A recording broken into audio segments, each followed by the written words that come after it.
Thank you for staying tuned. You're still watching In the Game here on News Central Television. I still got the guys with me.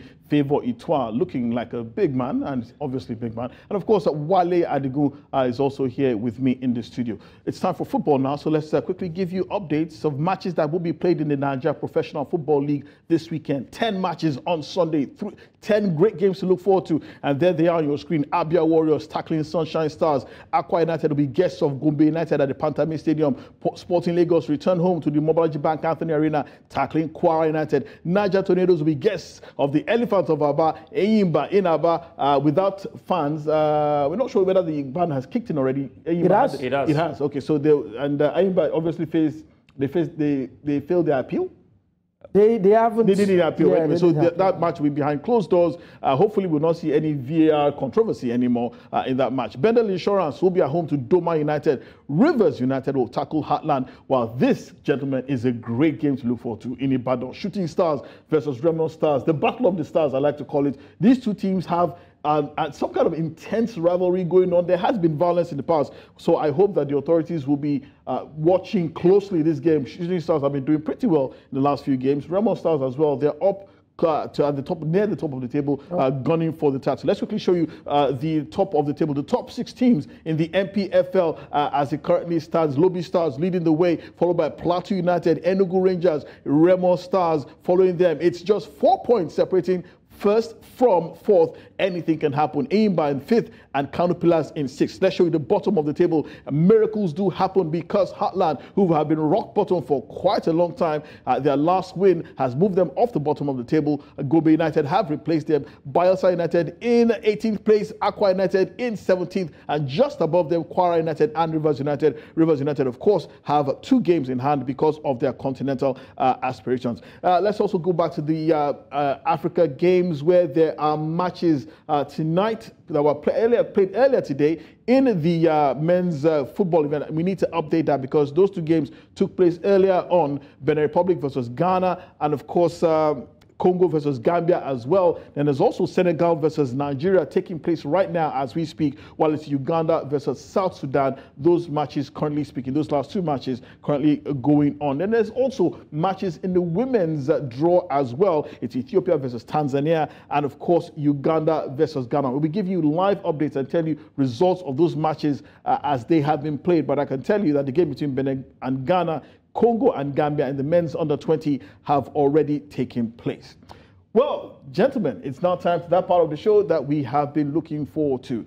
Everyone knows, including their dogs and their neighbors, that the Super Eagles coaching position is currently vacant. What people do not know is that the Nigeria Football Federation has been receiving, CVs from every corner of the world. The question is, should we get another foreign manager to tinker with the Super Eagles of Nigeria, or is this a job that is meant just for a homebred or homeborn coach? We've seen the likes of MS Faye do incredible things with Cote d'Ivoire. Before him, we also saw Ali Cisse also do the same thing with Senegal. And people have looked at that and said that maybe it is time that we find a Nigerian to tinker with the Super Eagles of Nigeria. Some big names have thrown their hats into the ring. Emmanuel Amunike is there. George Finidi is there. We heard that Sunday Olise has said he might be interested in coming back as well. Austin Egwavon, who is currently technical director, is there. Undubusi Egbo, remember him? He actually became the first Nigerian to win a league in Europe with FK Tirana in Albania.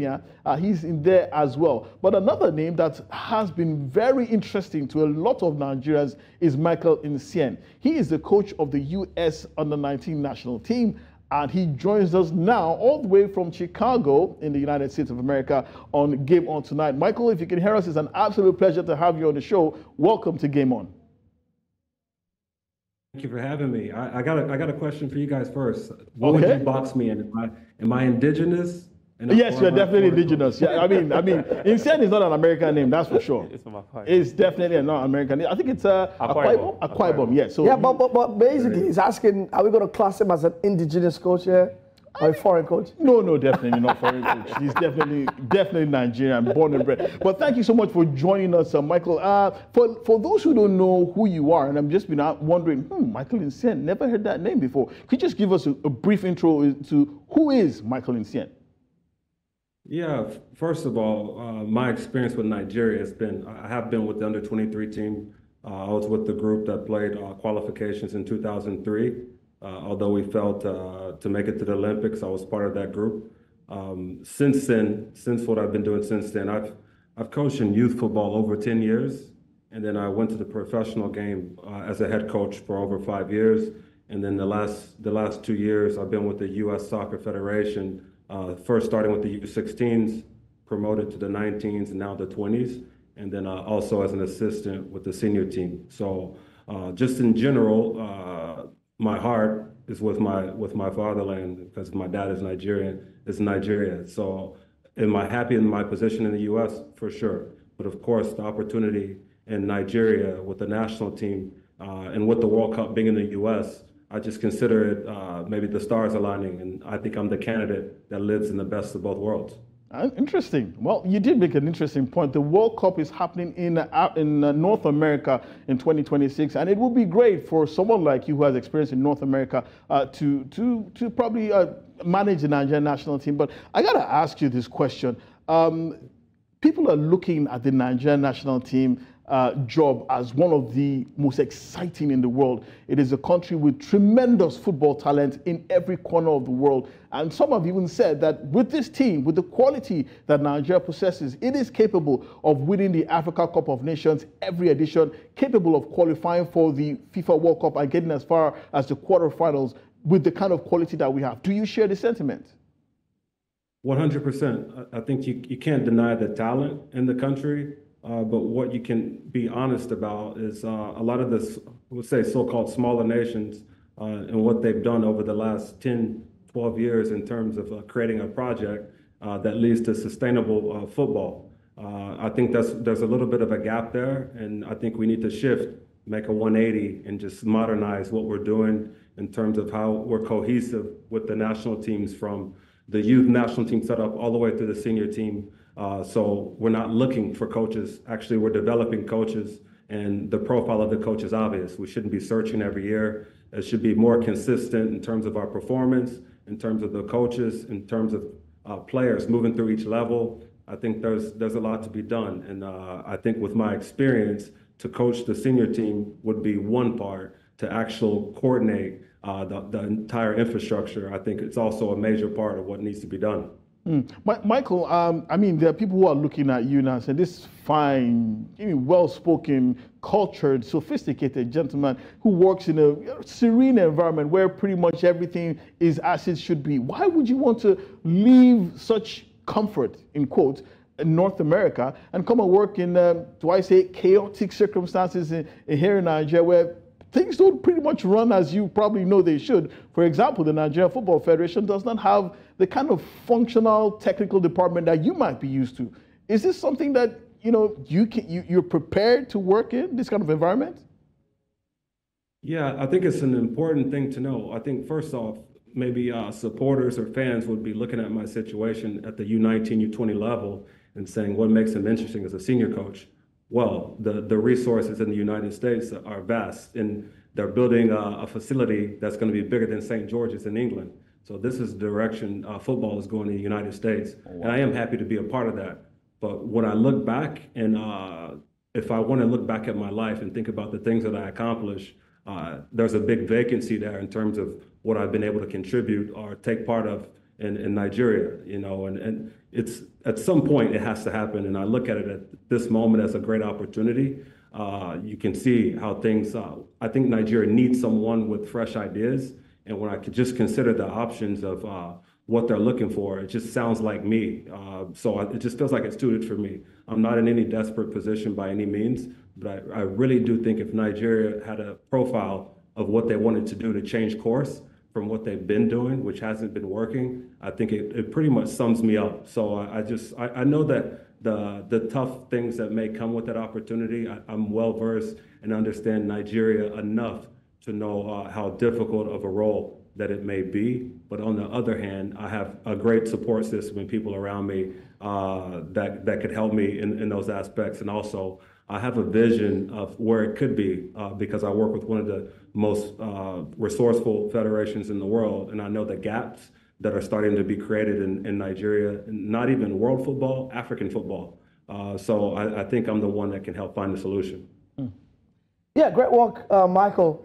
You did with FC Tulsa, and before you moved in with the U.S. Soccer Federation under 16, under 19, I think you had the CONCACAF Gold Cup last year as assistant. So that's some great work here, I must say I'm impressed.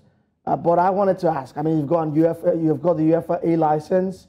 You've went to Man City to learn the very best of practices over there, and you've worked with Michael Bell at UEFA as well. What's your philosophy? What's your playing philosophy? I'm the NFF president. I'm asking you, what's your playing style as a football manager for the Super Eagles? What are you going to tell me? Yeah, there's a couple of different things you said there. I would say, for one, you have to have some flexibility. But let me just go back and reference the Super Eagles, as you mentioned last. With the Super Eagles, if you look on paper and you see the profile of attacking players that it has at its disposal, you have to expect, at least when we're playing in other African countries, that we have to be able to dominate and have possession of the ball and play attacking-oriented football. You have to find a way to get a majority of those attacking players on the field at the same time. So even though we have a silver at AFCON, it's what a disappointing performance in terms of how other teams were able to dominate and we were more reactive than the other teams. It should be us always on the front foot versus an African opponent that I believe. And then in the world, okay, now maybe you play France or you started to play England. Now you have to start to have some flexibility and you analyze the opponent and you find their weaknesses and how do you hurt their opponent? How do you negate what their qualities are? And now the flexibility starts to come in. But to be honest, I think against other African opponents, we have to stand on them. So that was disappointing for me to see in AFCON. So you have to know the profiles of your player, and then you have to go from there. But we have to be dominant. We have to maintain possession, and then we have to score goals. I mean, we have too many top talent players in the attacking third to have 0-0s or 1 goal, or to take moments of possession versus the other team. It has to be better than that. All right, Michael Nsien, you've really talked about a lot of things and what you hope to bring should you get the job as the coach of the Super Eagles of Nigeria. Now, before now, you've been able to bring in some players from the Nigerian local league. Ufonudo, Rafael Yangwa is one of the players you brought into FC Tulsa. Now, there's been a clamor from some section of the media in Nigeria to focus on home-based players. Now, if you get the opportunity to coach the Super Eagles of Nigeria, are you going to share the same sentiment of having a blend of the home-based players and the foreign-based players, or would you take the line of foreign-based players? Yeah, that's a very interesting subject. I would say this. First, we have to be honest with ourselves. The NPFL, in terms of where it's at, its marketability, its growth, its reputation over the last 8-9 years isn't what it used to be. So there's an issue there. But at the same time, I think these players, these home-based players, having an opportunity with the senior team could provide a platform for players to be enthusiastic, inspired, for the clubs to improve their standards so they can actually get players on the national team, so they can maybe sell players and increase their value in their budgets and make themselves more professional.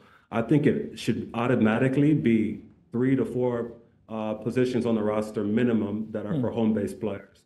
And now, I mean, if you take 27 players into a camp, why not? I don't think that's going to hurt you in terms of your ability to perform. I think that 3 or 4 players, what could happen is you could generate inspiration from not only from players, but from clubs to actually do things that can promote their players into that team, which boost their own value in terms of their own club. So I would say, honestly, I think you have to have 3 to 4 minimum players on those teams in every camp in order to make sure we inspire clubs and players and generations of kids that their first step is in Nigerian football. And I think that's super important. That's an excellent answer, because I do remember the late Stephen Keshi actually had that policy of inviting a tremendous amount of players from the Nigerian Professional Football League into the national team. And that paid dividends when I think 8 members of that team were key members when they won the Africa Cup of Nations in 2013. But Michael, I have to ask this question as well. There are those who are looking at you and saying, look, he's American. The United States is not exactly known for football or soccer, as you like to call it. If it was basketball, if it was baseball or American football, now yes. But the United States' forte is not soccer, as it were. How would you respond to those who are saying that, oh, we're better off getting probably someone from Spain or Brazil or Portugal to handle the Nigerian national team? Yeah, I think some people live in the past. You know, if you look right now, and if you wanted to compare the league of MLS to NPFL, well, officially you cannot compare. Cannot compare in terms of brand, budget, and I would say quality and standards. You cannot compare the two. I think even with second division, if you look at rankings of leagues in the top 50, you'll find typically you'll find the first 2 leagues of the United States in the top 50, and I think maybe South Africa or one of the Northern African countries maybe sneaks into that top 50. I think so. People, if you're living in modern times, you know the U.S. isn't what it used to be. The U.S. can still be very prevalent in basketball and football and these other sports.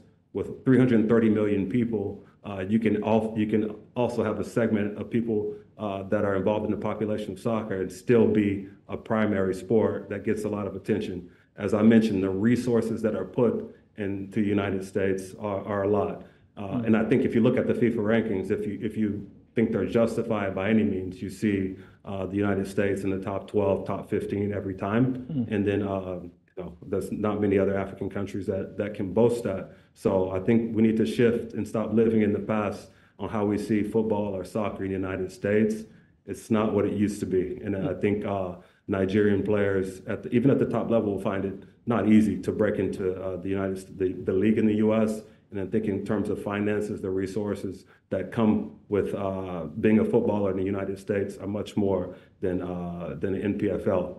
But just for me, for example, my own is I understand both.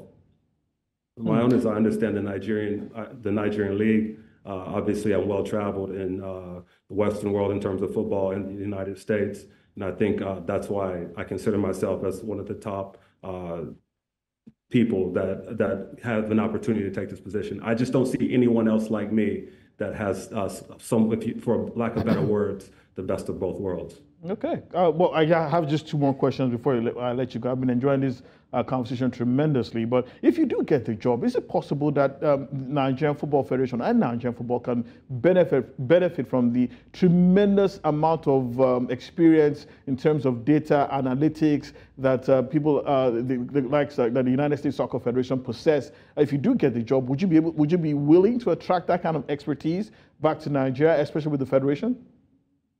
Yeah, I think right away, if I was offered and I accepted the job, I think just in terms of the standards of what it looks like to be into a camp, I think they have to go up right away. I mean, there's some certain standards that I would only want to work with because I know it would help the team be successful. And I think that's where you get a gap sometimes. You get players that are coming from top clubs in Europe, and then they're expected their training load and the analytics and data and how they analyze an opponent, or they track their own movement. These sort of things are normal in their current environment, and when they come back and they don't have these things, it feels a little bit light. It doesn't feel like something that's competing at a top level. And there's some certain standards for me right away that I think have to be applied in order for these players to feel like they're competing at the highest level. So that's just part of the package of what I think is normal for me, and I would hope to apply that to Nigerian football as well.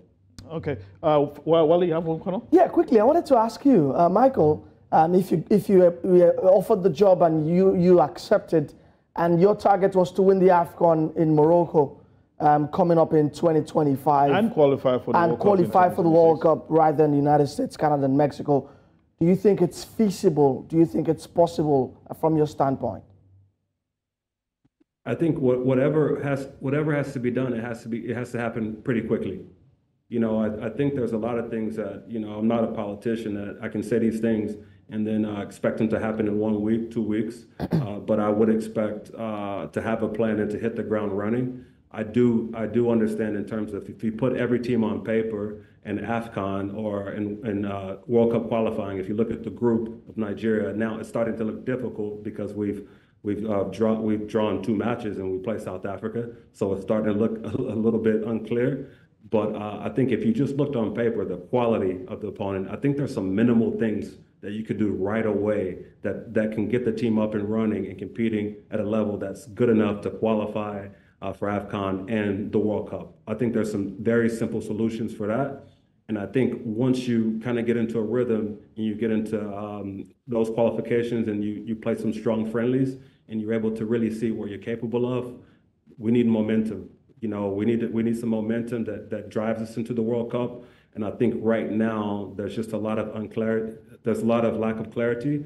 And what I hope is, for Nigeria's sake, is that we don't continue to repeat and do the same things, because it's pretty clear that it's not working. Well, Michael Nsien, I don't know about the guys here, but I've been absolutely impressed by everything you said so far. And I can just only hope that we somehow, some way, you are involved in Nigerian football, even if you don't get the Super Eagles jobs, which I hope I will be rooting for you. But if you don't get the job, I hope you'll be involved in Nigerian football in some way, because we can definitely benefit from your expertise, your know-how, and your passion for the game in Nigeria. Thank you so much for joining us. And hopefully the next time we'll be speaking, it will be to celebrate you getting the job as Super Eagles manager. Thank you so much, Michael Nsien. Guys, thank you for having me. And I do believe, honestly, that I think it'd be the biggest headline for me to coach Nigeria in the United States in that World Cup in the United States. It'd be a massive headline. And I think we'd be the ones to press teams and no one would want to play us. Okay. Thank you very much, Michael. It's been an absolute pleasure. We hope to see you some other time. Bye-bye.